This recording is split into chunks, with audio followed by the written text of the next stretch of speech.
चलिए तो आप ये देखिएगा, चलिए ठीक है।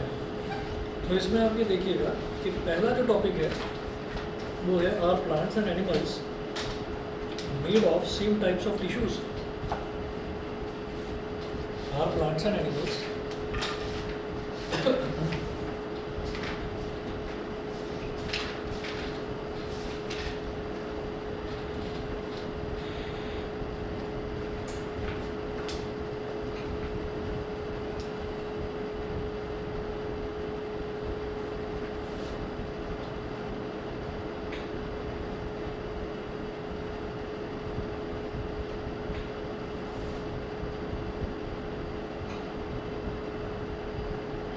थोड़ा सा नोट कर लेना जो लिख पाऊँगा। Are plants and animals made of same types of tissues, क्या है सेम टाइप होती है? तो पहला टॉपिक ही है, एनसीईआरटी में से कर रहे हैं इस चैप्टर को।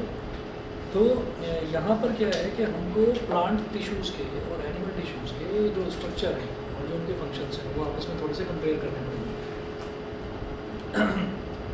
तो पहला जो पॉइंट ऑफ डिफरेंस है वो है प्लांट्स आर स्टेशनरी। लिख लो।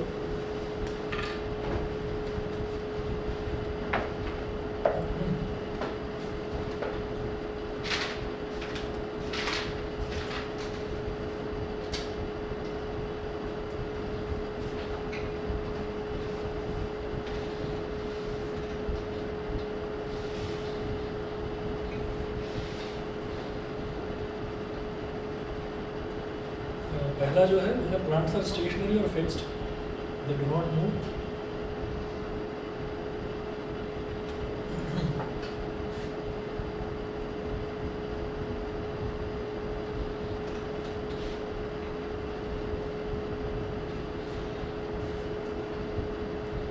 Most of the tissues they have are supportive.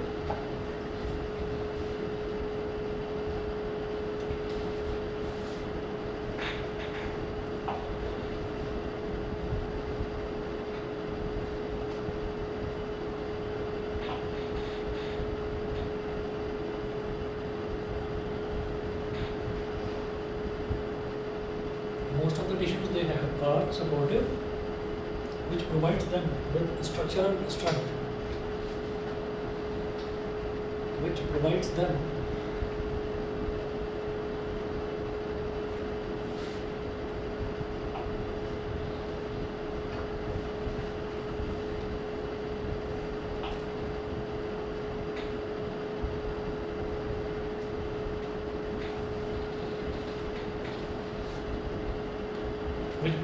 with structural strength। तो ये प्लांट्स के बारे में, प्लांट्स टिश्यूज़ के बारे में ये पहला पॉइंट हो गया। लिखें while animals on the other hand move around in search of food,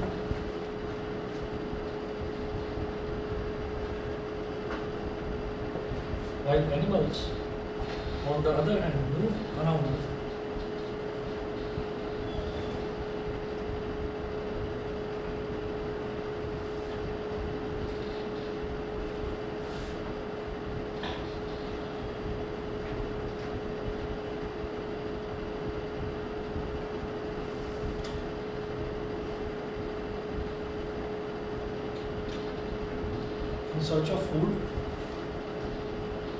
in search of food, mates and shelter।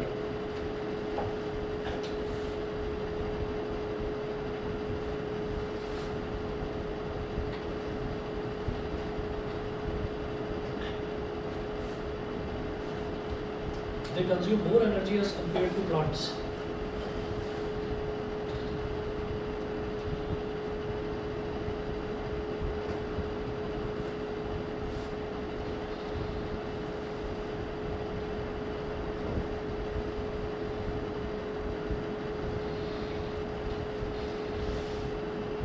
As compare to plants. देखिए पहला जो डिफरेंस है, पहला तो डिफरेंस ये हो गया कि जो प्लांट्स हैं दे आर स्टेशनरी और फिक्स। के प्लांट्स जो हैं स्टेशनरी होते हैं, फिक्स होते हैं, ठीक है। Most of the tissues they have are supportive. ज़्यादातर जो उनकी टिश्यूज़ होती हैं वो सपोर्टिव होती हैं। सपोर्टिव का मतलब क्या है कि वो फिक्स्ड होती हैं और वो स्ट्रक्चरल स्ट्रेंथ प्रोवाइड कराती हैं किसी भी प्लांट को।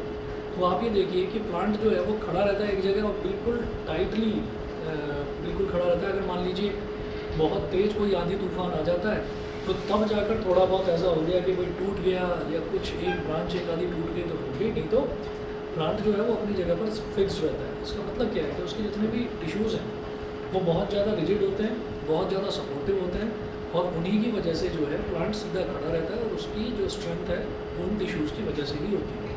ठीक है, और वहीं हम ये कहते हैं कि क्या प्लांट्स मूव कर सकते हैं? नहीं ना, नहीं तो फिर गर्मी में ज़्यादा जैसे धूप हो रही है, वही इधर उधर के प्लांट सब इधर आ जाओ, मेरे घर के पास आ जाओ, मेरे घर में ना बहुत ज़्यादा गर्मी हो रखी है, तो थोड़ा ठंडक हो जाएगी अगर वो मूव कर रहे होते हैं। फिर तो वैसे ही आदमी परेशान रहता है, रास्ते में ट्रैफिक वगैरह लगा रहता है, कई बार कुत्ता बिल्ली आ जाता है सामने, पता चला जी पेड़ आ गया सामने, ठीक है वो चलने गया था जरा मैं यहाँ से वहाँ तक, ठीक। तो प्लांट्स जो हैं वो स्टेशनरी रहते हैं, फिक्स रहते हैं। अगर हम एनिमल्स की बात करें तो एनिमल्स क्या है, घूमते रहते हैं इधर उधर in search of food, mates और शेल्टर, इन सब की तलाश में घूमते रहते हैं इधर उधर। तो they consume more energy as compare to plants, तो प्लांट्स के कंपैरिजन में वो एनर्जी भी बहुत ज़्यादा कंज्यूम करते हैं। तो पहला डिफरेंस प्लांट्स में और एनिमल्स में ये हो गया, ठीक। उसके बाद दूसरा देखेंगे,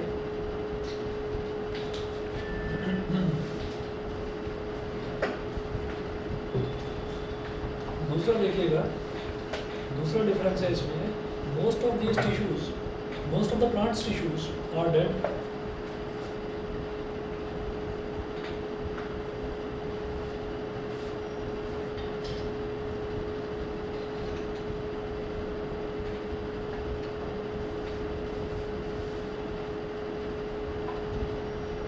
most of the plant tissues are dead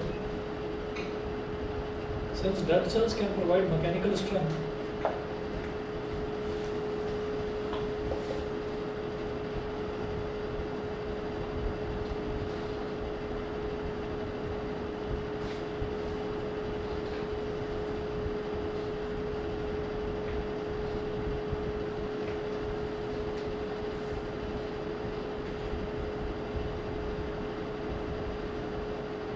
since dead cells can provide mechanical strength as easily as live ones.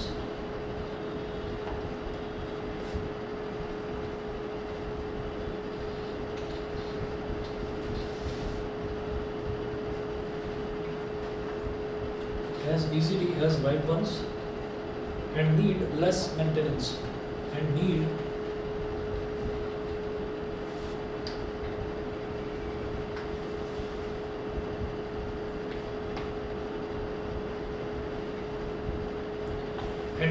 less maintenance.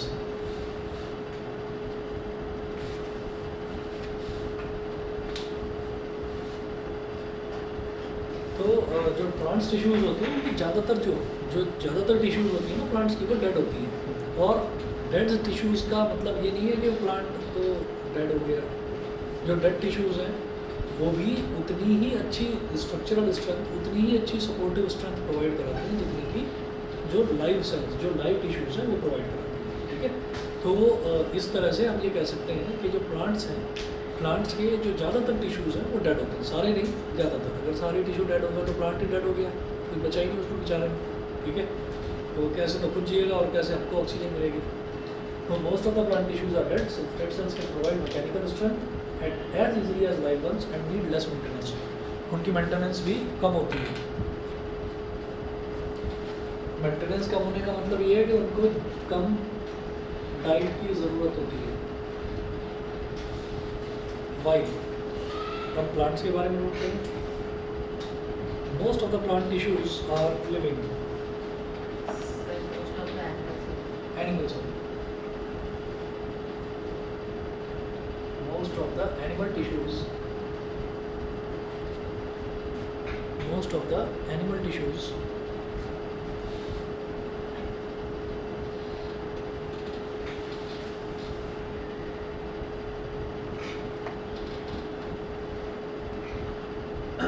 are living. Third point देखें, थर्ड पॉइंट ऑफ डिफरेंस क्या है इसका,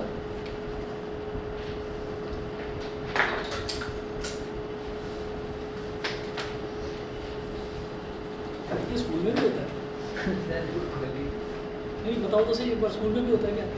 नहीं, स्कूल में नहीं होता होगा। पता है क्या प्रॉब्लम है? जब तक हम खुद कोई काम नहीं करते तब तक हमको प्रॉब्लम का पता नहीं चलता। मैंने आपको बताया था मेरे एग्ज़ाम चल रहे हैं, ठीक। अब मैं एग्ज़ाम देने जा रहा हूँ, तो एग्ज़ाम हमारा जो एक एग्ज़ाम होता है वो 3 घंटे का होता है। 3 एग्ज़ाम हो चुके हैं, एक 7 तारीख को हुआ, एक 9 को, और एक कल था 11 तारीख को। तो अब उसमें भी यही ट्यूशन वाली चेयर रखी हुई है वहाँ पर कॉलेज में।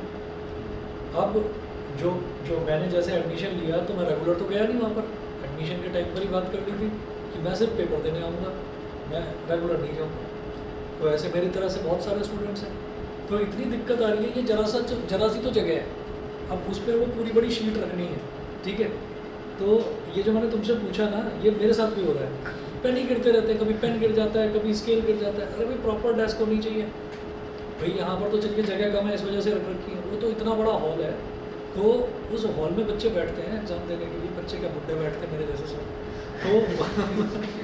तो वहाँ पर जो है, वहाँ पर सब बेंच और डेस्क लगानी चाहिए ना, वो ये चेयर लगा रखी है। उस चेयर में भी क्या है कि जो ये जिस पर हम कवर लगाते हैं ना, ऐसे ये पीछे वाला जो एरिया, तो अभी कल जो चेयर मिली वो ऐसे आगे को मुड़ी हुई थी, मैं ऐसे बैठा था। और जो ये है ना, ये वाला जो एरिया है जिस पर हम रखते हैं, शीट पर रखते हैं, ये भी ऐसे मुड़ा हुआ, तो ये भी ऐसे मुड़ गया। तो अब ऐसे मुड़ गया तो गर्दन ऐसे करके लिख रहा हूँ। अब लौटते टाइम जो है गर्दन में ऐसा दर्द हो गया कि पूछो मत। 3 घंटे तक सेम पोजीशन में बैठे रहे, अकड़ गए। तो ये बड़ा गलत ट्रेंड है। आपके स्कूल्स में भी ऐसी चेयर है क्या? बेंच और डेस्क होनी चाहिए। अब प्रैक्टिस तो इस तरीके की है कि जब मैं लिखता हूँ, बैठ कर लिखता हूँ, तो प्रैक्टिस ऐसी है कि चेयर है और सामने टेबल रखी हुई है, तो दोनों हाथ ऊपर रहते हैं। अभी एक हाथ तो ऐसे रहेगा और एक हाथ से ऐसे लिखते रहो, उस हाथ से उसको खिसकाते भी रहो, नहीं तो वो शीट तो इतनी चौड़ी है, बार बार इधर निकल जाती है, कभी इधर करो कभी इधर करो। यार समझ में नहीं आता 3 घंटे एग्जाम कैसे बेकार है कुल मिलाकर। वैसे ही बैठने के लिए ठीक नहीं है। मैं भी सोच रहा हूँ कुछ दूसरी देखूँ, कुछ जिसमें पूरा कवर हो जाए। देखता हूँ कुछ सॉल्यूशन इसका, क्योंकि अब खुद फेस कर रहे हैं ना प्रॉब्लम। अभी तक तो क्या, मैं तो यहाँ खड़ा होकर पढ़ा रहा हूँ, मुझे पता ही नहीं बच्चों की प्रॉब्लम क्या है। चलिए जी, थर्ड देखिएगा, the growth in plants is limited to certain regions.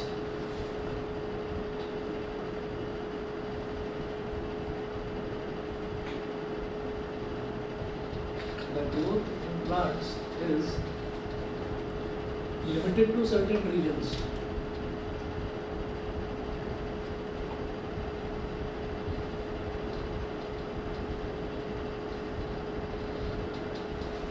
The growth in plants is limited to certain regions.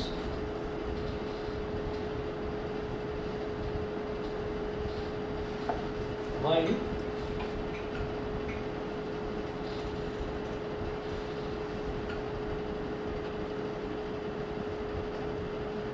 This is not so in animals.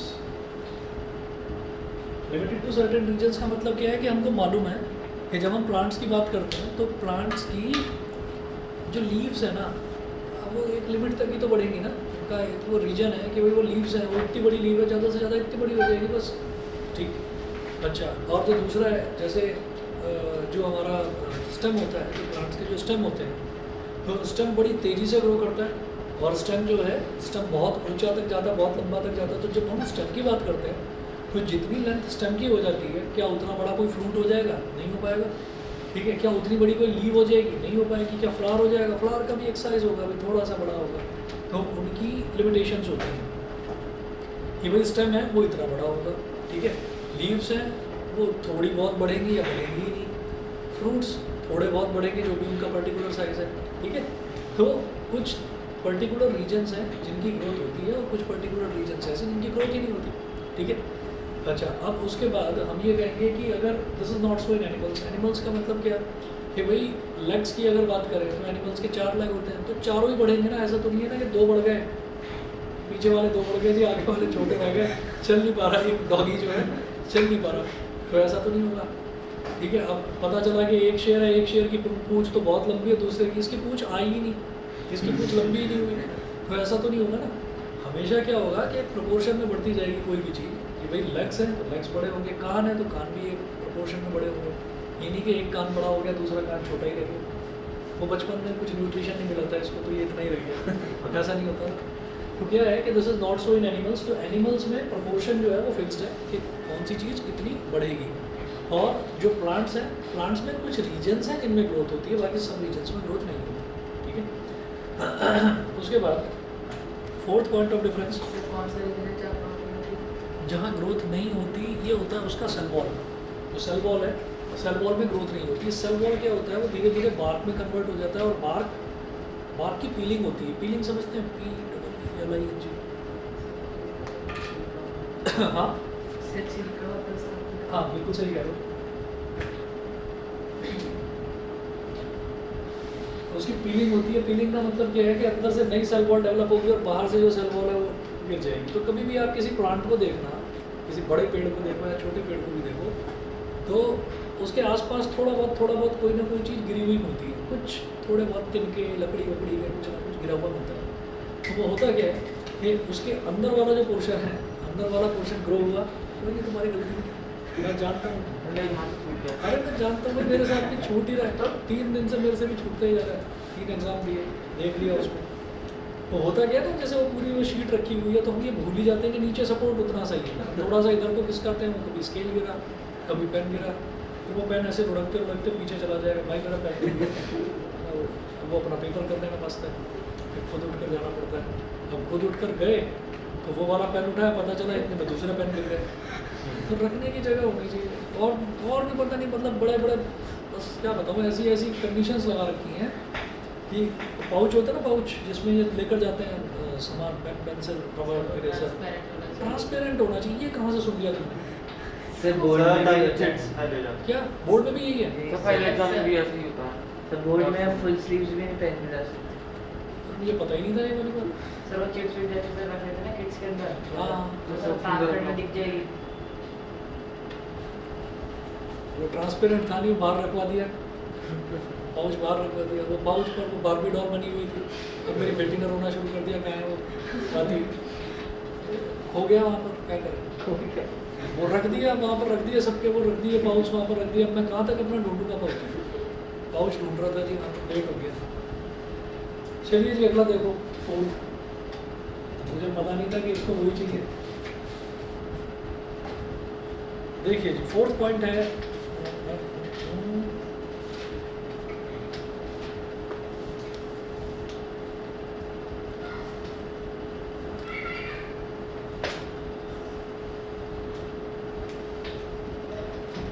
the structural organization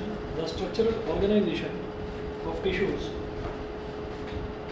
The structural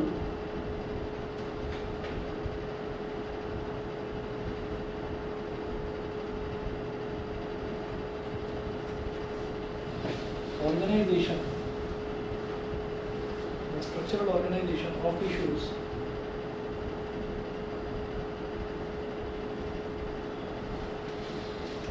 is very simple.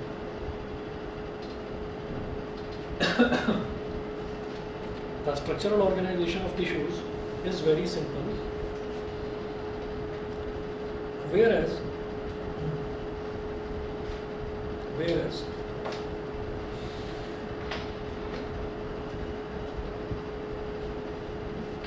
it is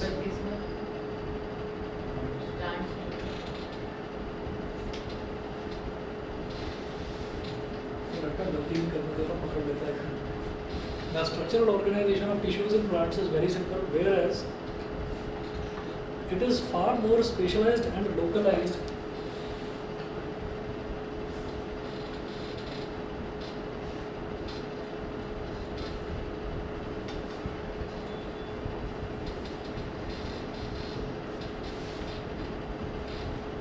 in animals. The structural organization of tissues in plants is very simple. पता है कि plants में जो tissues हैं वो sales से मिलकर बने हैं, और वो जो सेल्स हैं उनका पूरा स्ट्रक्चरल ऑर्गेनाइजेशन हमको पता ही है। अब बात करते हैं एनिमल्स की, कि एनिमल्स में वो स्पेशलाइज्ड होता है और लोकलाइज्ड होता है। ऐसा क्यों है भाई? एनिमल्स में भी तो टिश्यूज़ होंगे, तो हमने ये देखा जो टिश्यूज़ हैं, प्लांट्स के जो टिश्यूज़ हैं उनमें क्या है कि ज़्यादातर डेड टिश्यूज़ होते हैं। और एनिमल्स में पहली चीज़ तो ये है कि सारे के सारे लाइव होंगे, ठीक है।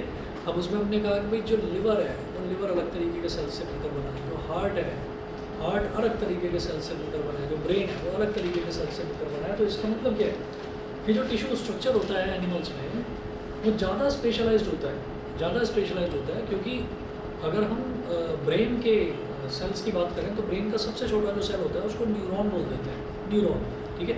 और वो जो न्यूरॉन होता है, न्यूरॉन की एक खास प्रॉपर्टी होती है कि न्यूरॉन इलेक्ट्रिकल सिग्नल्स जनरेट करता है, इलेक्ट्रिकल सिग्नल्स जनरेट करता है। तो इसका मतलब ये नहीं है कि हमारे दिमाग में करंट घूम रहा है, इसका मतलब क्या है, वैसे इसका मतलब यही है, वैसे इसका मतलब यही है, पर वो जो करंट होता है उसकी वैल्यू बहुत कम होती है, उसकी वैल्यू बहुत कम होती है। आज आप 9th क्लास में हैं, आप 10th क्लास में पहुँचेंगे तो 10th क्लास में आप ये पढ़ेंगे जो इलेक्ट्रॉन्स होते हैं ना किसी भी कंडक्टर के अंदर, जो इलेक्ट्रॉन्स हैं वो जब फ्लो करते हैं तो उसी को इलेक्ट्रिक करंट बोल दिया जाता है। इलेक्ट्रॉन्स का फ्लो उसी को इलेक्ट्रिक करंट बोल दिया जाता है। पहली चीज़ तो ये आपके लिए नई होगी जब आप 10th में पहुँचोगे। दूसरा, आप ये जानते हैं कि जब कोई नदी बहती है ना तो उस नदी की जो धार होती है, वो जो बहती है उसको हम क्या बोलते हैं, स्ट्रीम बोल देते हैं, और उस धार को हम करंट भी बोलते हैं।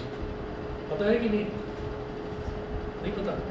जो नदी की जो लहर होती है, जो नदी की जो लहर होती है, पानी की जो लहर होती है, उसको करंट भी बोला जाता है, ठीक। और जैसे मतलब इसका मतलब ये नहीं है कि वहाँ पर कोई करंट फ्लो कर रहा है, आपको करंट लग जाएगा नदी में अगर नहाने चले गए तो। इसी तरह से नदी का जो किनारा होता है उसको बैंक बोला जाता है। तो उसका मतलब ये नहीं है कि वहाँ पैसे जमा करने जाके है ना कि भाई वो ट्रांजेक्शन करनी है कुछ जाकर, क्यों भाई?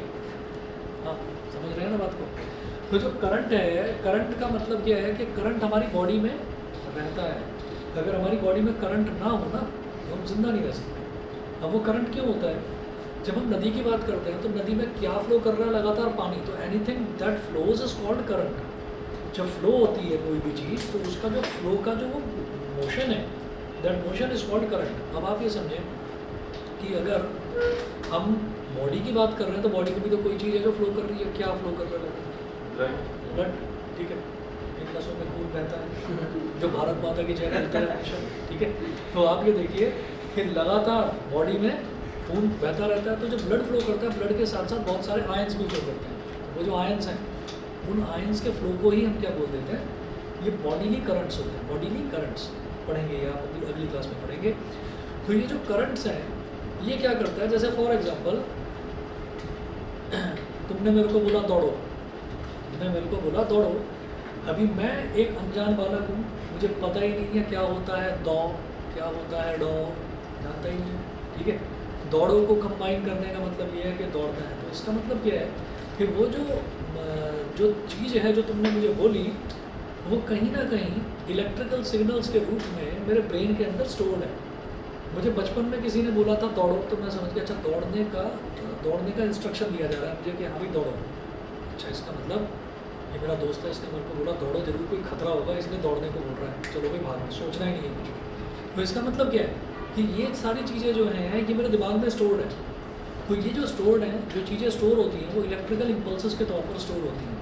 तो इसीलिए उसको बोला गया है कि फार मोर स्पेशलाइज्ड, बहुत ज़्यादा स्पेशलाइज्ड है, ठीक। अब बात करते हैं लोकलाइज्ड की। लोकल का मतलब क्या होता है? लोकल का मतलब तो मैं यही जानता हूँ भाई गाज़ियाबाद के गाज़ियाबाद में रहना मेरे को, मुझे गाज़ियाबाद से सहारनपुर नहीं जाना है तो मुझे लोकल रहना है, मुझे अमरोहा नहीं जाना है, मुझे लोकल ही रहना है। तो ये जो लोकलाइज्ड है इसका मतलब क्या है भाई? एनिमल्स के जो टिश्यूज़ हैं वो ज़्यादा फैलते नहीं हैं, जैसे प्लांट्स हैं। तो प्लांट्स में क्या होता है कि प्लांट्स में फैलाव बहुत ज़्यादा होता है। कई प्लांट्स ऐसे हैं जिनकी जड़ें इतनी ज़्यादा फैल जाती हैं कि थोड़ी दूर पर पता चला एक और नीम का पेड़ डेवलप हो गया उसकी जड़ों की वजह से, वो इतना डेवलप हो गया, ठीक है। और कई बार ऐसा होता है कि कुछ प्लांट्स ऐसे होते हैं जिनकी जैसे कस्क्यू टाइप प्लांट होता है जिसको अमर बेल बोलते हैं, तो उसकी जो बेल होती है वो इतनी लंबी होती है कि आप एक फ्लोर पर उसको लगाओ, वो धीरे धीरे अपनी जगह अपने आप लेते ट्रॉपिज्म बोलते हैं उस प्रोसेस को। तो उसको लेते वो लिपटते कोई पोल है, कोई ट्री है, कोई पिलर लगा हुआ है, उस पर लिपटते हुए वो कौन से फ्लोर तक पहुंच जाएगा पता नहीं चलेगा आपको। तो इसका मतलब क्या है कि जो प्लांट्स टिश्यूज़ हैं, प्लांट्स टिश्यूज सिंपल है लेकिन लोकलाइज नहीं है, मतलब उनका कोई एरिया नहीं है, फैलते हुए कहाँ पहुँच जाए कुछ नहीं पता। अब अगर हम एनिमल सेल्स की बात करते हैं तो कोई एक शेर है तो वो शेर का लीवर शेर की बॉडी के अंदर ही होगा, इधर उधर नहीं फैल जाएगा। नहीं लिवर ग्रो करके बाहर आ गया और मैं अपने लिवर पर रख के जा रहा हूँ, संभाल के रखना, आते हुए ले जाऊँगा, ऐसे थोड़ी होता है। तो इसका जितना भी टिश्यू का सिस्टम है एनिमल्स का, वो सारा का सारा क्या है? लोकलाइज्ड, बॉडी के अंदर है सारा का सारा। स्पेशलाइज्ड आप समझ गए कि इतना शायद पहले कभी सोचा नहीं होगा, शायद पहले कभी सुना नहीं होगा। इलेक्ट्रिकल इम्पल्सेस के रूप में जो चीज़ें हैं वो मेमोरी में स्टोर रहती हैं, वो मेमोरी में स्टोर रहती है। कभी देखा भी होगा फिल्मों में कि वो इलेक्ट्रिक करंट से ऐसी फ्लो करती जा रही है, दिमाग के अंदर पता नहीं कुछ लूप्स बन गए, और लूप्स बनते ही वो लेटा हुआ वो एकदम मैं जान गया तुम मेरे पापा हो, तुम मेरी मम्मी हो, तो जान गए, है ना। तो वो क्या होता है कि वो पुरानी जो याददाश्त है वो याददाश्त सारी की सारी वापस आ गई। तो स्पेशलाइज्ड का मतलब क्या है कि बहुत ज़्यादा स्पेशलाइज्ड चीज़ें होती हैं इसके अंदर, ठीक है ना। ऐसी कार्डियक मसल जो होती है, मसल भी एक टिश्यू है, ये बताऊंगा आपको इस चैप्टर में करेंगे। मसल भी जो है वो भी एक टिश्यू है।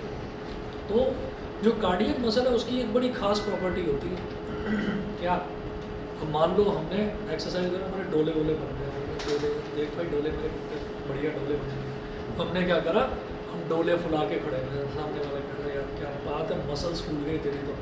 तो हम 1 मिनट 2 मिनट तक डोले को फुला के बैठे रहेंगे, फिर थक जाएंगे, भाई दर्द हो रहा है हाथ में छोड़, है ना, तो फिर अपना बैठ गए।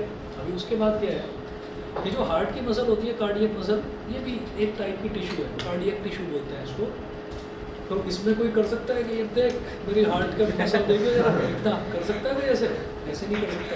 क्या भाई, वो उसकी प्रॉपर्टी है, वो थ्रू आउट योर लाइफ वो कॉन्ट्रैक्ट करेगा, एक्सपैंड करेगा, एक टाइम पीरियड पर कॉन्ट्रैक्ट एक्सपेंड। कॉन्ट्रैक्शन एक्सपेंशन अगर फास्ट शुरू हो जाता है तो एक एज के बाद आपने सुना होगा ब्लड प्रेशर की हमको शिकायत है, ब्लड प्रेशर की गोली खाते हैं, ठीक है। ब्लड प्रेशर फास्ट हो जाता है अगर कॉन्ट्रैक्शन एक्सपेंशन, जो लब डब की आवाज़ आती है, लब डब, अगर वो ज़्यादा फास्ट हो जाता है तो इसका मतलब क्या है, ब्लड प्रेशर हाई हो गया है। अगर कम हो गया है तो उसका मतलब क्या है कि ब्लड प्रेशर लो हो गया है। तो लेकिन वो चलता रहेगा कंटिन्यूसली, नहीं चलेगा तो आदमी मर जाएगा। तो कार्डियक मसल की ये प्रॉपर्टी होती है, तो इसलिए इतनी स्पेशल टिश्यूज़ हैं और उनके सबके स्पेशलाइज्ड फंक्शंस हैं, लोकलाइज्ड बॉडी के अंदर। तो ये हो गया। उसके बाद अगला पॉइंट लिखेंगे आप, 5वां point, plants show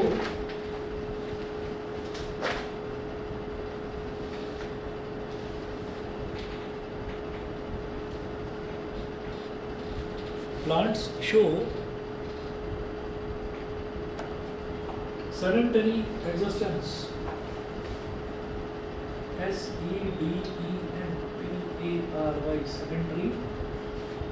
Plants show sedentary existence. Sedentary existence. Whereas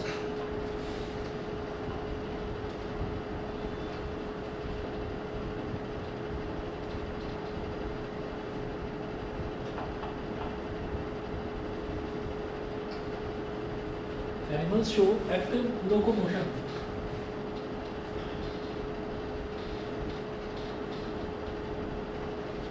हाँ जी, प्लांट्स में कोई मोशन होता है क्या? बताओ।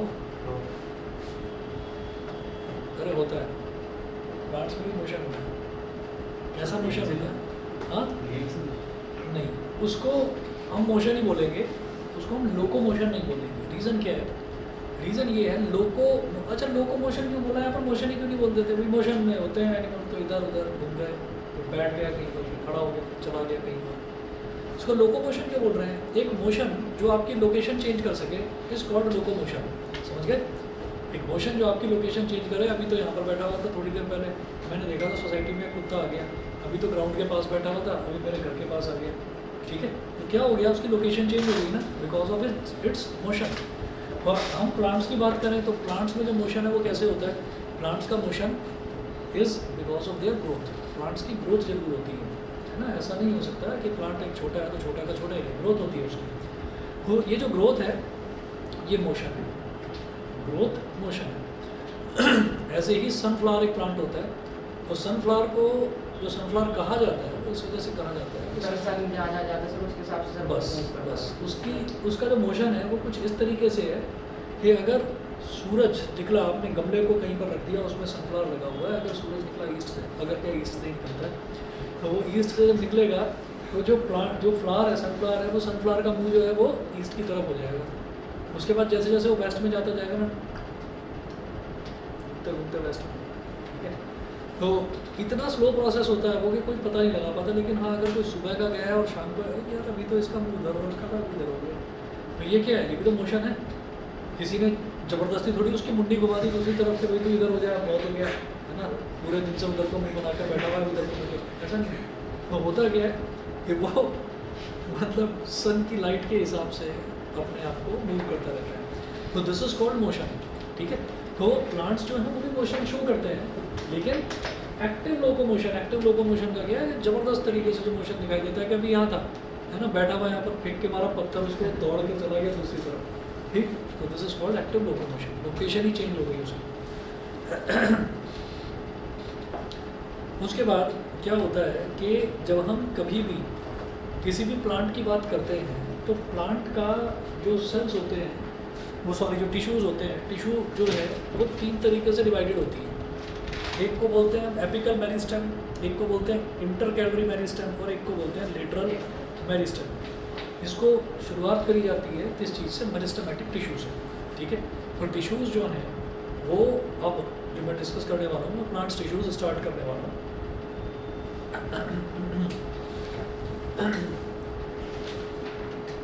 तो इतने पॉइंट्स ऑफ डिफरेंस हैं,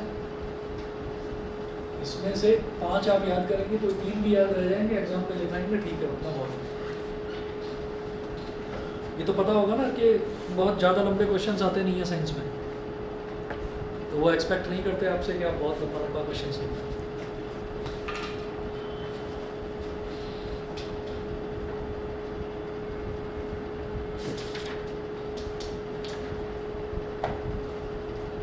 डालिएगा plant tissues,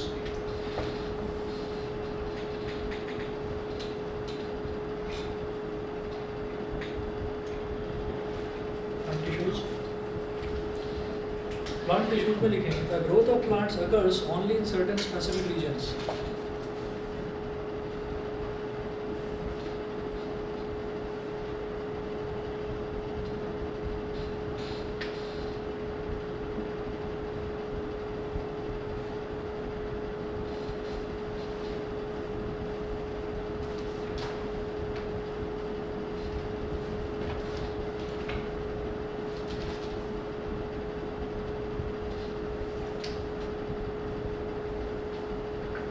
The growth of plants occurs only in certain specific regions. This is because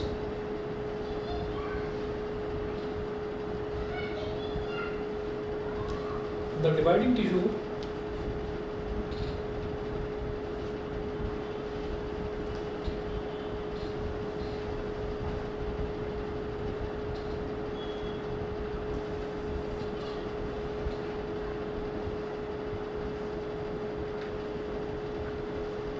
this is because the dividing tissue also known as meristematic tissue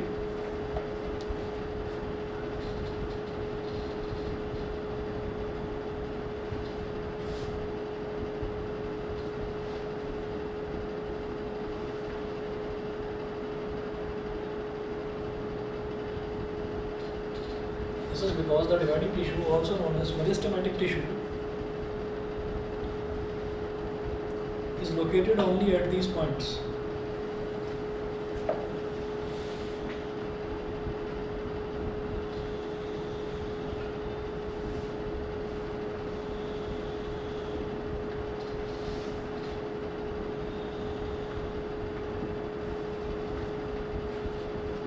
This is because the dividing tissue, also known as meristematic tissue, is located only at these points.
सबसे ऊपर वाला portion है meristematic tissue का, उसको बोलते हैं apical meristem.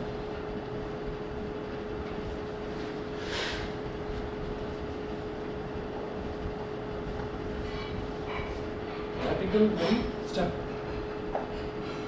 ये जो बीच वाला पोर्शन है this is called intercalary meristem.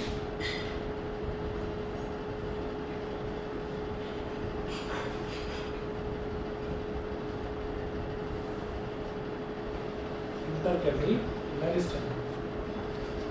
और ये जो नीचे वाला है this is called lateral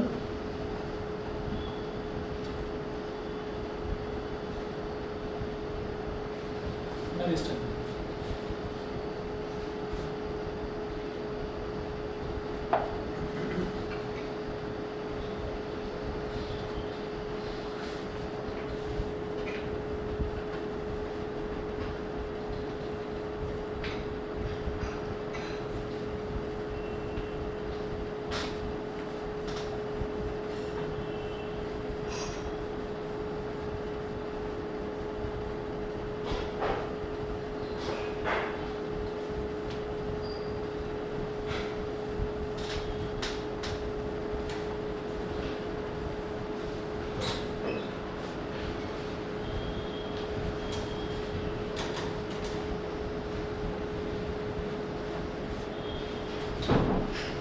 Apical meristem is present at the growing tips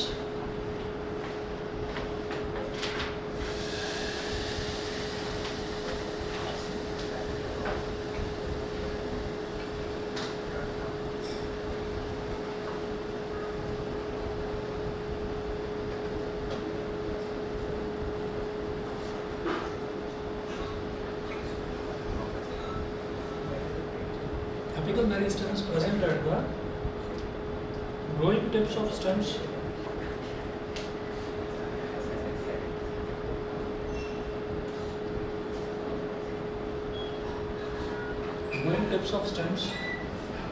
and roots and increases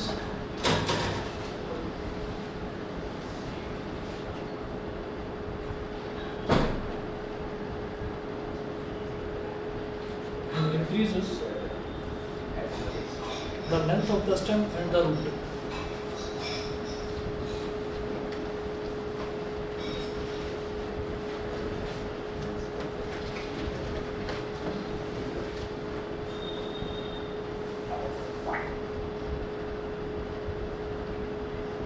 ये तो एपिकल मेरिस्टेम हो गया।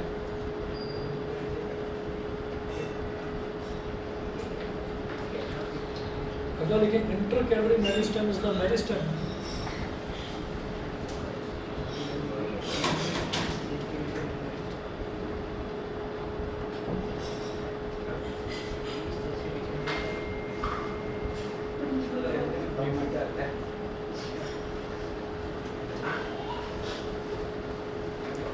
intercalary meristem is the meristem at the base of the leaves or internodes at the base of the leaves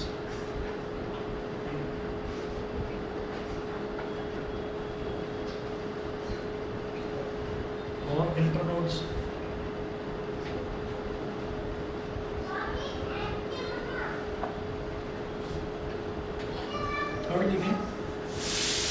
the girth of the stem or root increases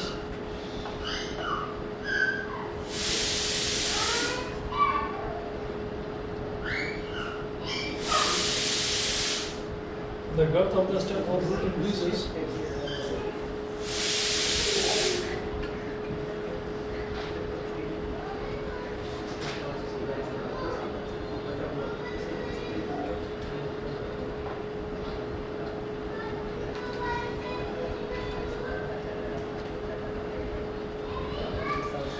lateral meristem.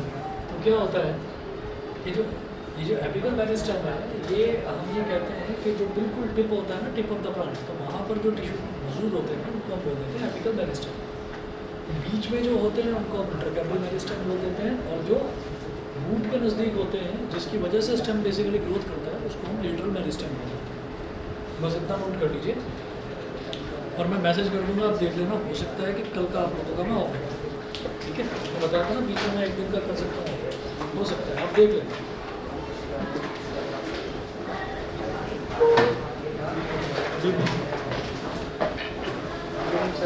Good evening.